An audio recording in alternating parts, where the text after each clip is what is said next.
ಯಾವುದೇ ನಿರ್ಣಯ ತಗೊಳ್ಳಿಕ್ಕೆ ಸ್ವತಂತ್ರರು.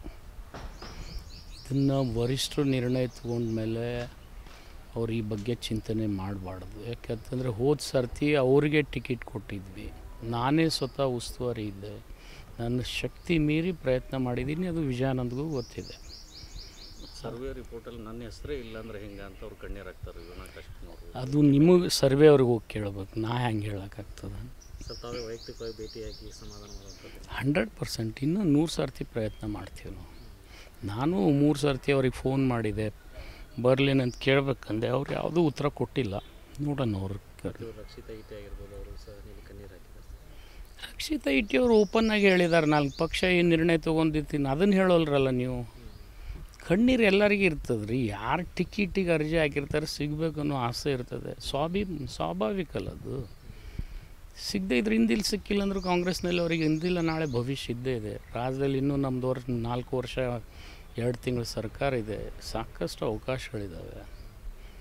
ಈವನ್ ವೀಣಾಗೂ ಮಾಡ್ತಾರೆ ಏನಾದರೂ. ಯಾವುದೇ ನಿರ್ಣಯ ತಗೊಳ್ಳಿಕ್ಕೆ ಸ್ವತಂತ್ರರು. ಇದನ್ನು ವರಿಷ್ಠರು ನಿರ್ಣಯ ತಗೊಂಡ್ಮೇಲೆ ಅವ್ರು ಈ ಬಗ್ಗೆ ಚಿಂತನೆ ಮಾಡಬಾರ್ದು. ಯಾಕಂತಂದರೆ ಹೋದ ಸರ್ತಿ ಅವರಿಗೆ ಟಿಕೆಟ್ ಕೊಟ್ಟಿದ್ವಿ, ನಾನೇ ಸ್ವತಃ ಉಸ್ತುವಾರಿ ಇದ್ದೆ, ನನ್ನ ಶಕ್ತಿ ಮೀರಿ ಪ್ರಯತ್ನ ಮಾಡಿದ್ದೀನಿ. ಅದು ವಿಜಯಾನಂದ್ಗೂ ಗೊತ್ತಿದೆ. ಸರ್ವೆ ರಿಪೋರ್ಟಲ್ಲಿ ನನ್ನ ಹೆಸರೇ ಇಲ್ಲ ಅಂದರೆ ಹೆಂಗೆ ಅಂತ ಅವ್ರು ಕಣ್ಣೀರಾಗ್ತಾರೆ. ಅದು ನಿಮಗೆ ಸರ್ವೆ ಅವ್ರಿಗೆ ಹೋಗಿ ಕೇಳಬೇಕು, ನಾ ಹೆಂಗೆ ಹೇಳೋಕ್ಕಾಗ್ತದೆ? ಸರ್ ತಾವೇ ವೈಯಕ್ತಿಕವಾಗಿ ಭೇಟಿಯಾಗಿ ಸಮಾಧಾನ ಮಾಡುವಂಥದ್ದು 100%. ಇನ್ನೂ 100 ಸರ್ತಿ ಪ್ರಯತ್ನ ಮಾಡ್ತೀವಿ ನಾವು. ನಾನು 3 ಸರ್ತಿ ಅವ್ರಿಗೆ ಫೋನ್ ಮಾಡಿದೆ, ಬರಲೇನಂತ ಕೇಳಬೇಕಂದೆ, ಅವ್ರು ಯಾವುದೂ ಉತ್ತರ ಕೊಟ್ಟಿಲ್ಲ. ನೋಡೋಣ ಅವ್ರು.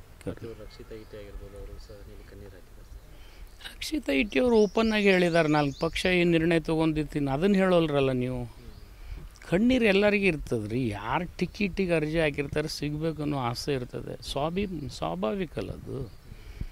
ಸಿಗದೆ ಇದ್ರೆ ಹಿಂದಿಲ್ ಸಿಕ್ಕಿಲ್ಲ ಅಂದರೂ ಕಾಂಗ್ರೆಸ್ನಲ್ಲಿ ಅವ್ರಿಗೆ ಹಿಂದಿಲ್ಲ ನಾಳೆ ಭವಿಷ್ಯ ಇದ್ದೇ ಇದೆ. ರಾಜ್ಯದಲ್ಲಿ ಇನ್ನೂ ನಮ್ಮದು 4 ವರ್ಷ 2 ತಿಂಗಳ ಸರ್ಕಾರ ಇದೆ, ಸಾಕಷ್ಟು ಅವಕಾಶಗಳಿದ್ದಾವೆ. ಈವನ್ ವೀಣಾಗೂ ಮಾಡ್ತಾರೆ ಏನಾದರೂ.